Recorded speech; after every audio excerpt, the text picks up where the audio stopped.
అవి ఏంటి ఆ 3 రకాలు? తడి చెత్త, వెరీ గుడ్, తడి చెత్త. ఇంకా నెక్స్ట్ పొడి చెత్త, నెక్స్ట్ హానికరమైన చెత్త. ఓకే, మరి తడి చెత్తలో ఏమేమి వస్తాయి ఏమైనా ఐడియా ఉందా మీకు? అసలు దేని తడి చెత్త అంటారు? ఫ్రూట్స్, ఇంకా వెజిటేబుల్స్, వెరీ గుడ్, ఇంకా నాన్ వెజ్ సంబంధించిన అంటే అర్థం ఏంటంటే మనము ఇళ్ళలో వండుకున్న తర్వాత ఇళ్ళ తర్వాత మిగిలినటువంటి అన్నం వెతులు కానీ కూరగాయలు మీకు తెలుసు తడి చెత్తను బయటకు పాడేది. దాంట్లో డైలీ ఆ తడి చెత్తను వేస్తూ ఉంటే దాంట్లో కొంచెం నీళ్లు మరియు కొద్దిగా బిడ్డ వేసినట్టయితే ఒక 45 రోజులు దాన్ని చేయించాలి.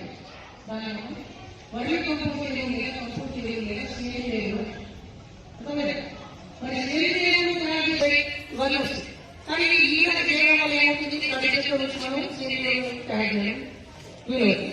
మరి తడి చెత్త అనేది మా దగ్గర మేలు తడి చెత్త కోసం ఇచ్చేటటువంటి బుట్ట ఏంటంటే మీరు ఇచ్చేటటువంటి తడి చెత్త నుంచి మేము కూడా ఏం చేస్తున్నాము అంటే మా డబ్బులు తెలుసు.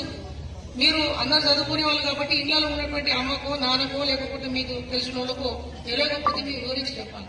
అమ్మ, మన ఇంటికి బండి వచ్చినప్పుడు చెత్తను కంపల్సరీ ఏం చేస్తారు? బాటిల్స్, ఇంకా వాటర్ బాటిల్స్, వాటర్ ఉన్నాయి కదా, ఆర్గో మున్సిపాలిటీ 36 వార్డుల నుంచి ఏది చెత్త వస్తూనే ఉంటుంది. మరి దాన్ని ఏం చేస్తామని ఎప్పుడైనా ఆలోచించిన? ఇది ఏం చేయాలనుకున్నాం? మరి ఇవి 2 కాకుండా దీంట్లో ఏం వేయాలి? మీకు ఏమైనా ఐడియా ఉందా? దీనిలో ఏం వేయచ్చు అసలు? Very good, shaving kit, blade అనేది షార్ప్ ఉంటుంది కాబట్టి తెలుగుతుంది. Right, very good. Injections, very good. ఇంకా నెక్స్ట్ మాస్క్. ఓకే, నెక్స్ట్ కూడా హానికర చెత్త కింద వస్తుంది. కాబట్టి మీరు ఏం చేయాలా? మీరు అంటారు కదా నేటి విద్యార్థి పౌరులు అని అంటారు, అర్థమైంది? అంటే మీరు సమాజం ఉన్నది కాబట్టి మీ దగ్గర ఉన్నటువంటి మీరు చదువుకున్న వాళ్ళు కాబట్టి మీరు చెప్పాల్సిన బాధ్యత మీ పైన ఉంది. కంపల్సరీ రేపటి నుంచి మీ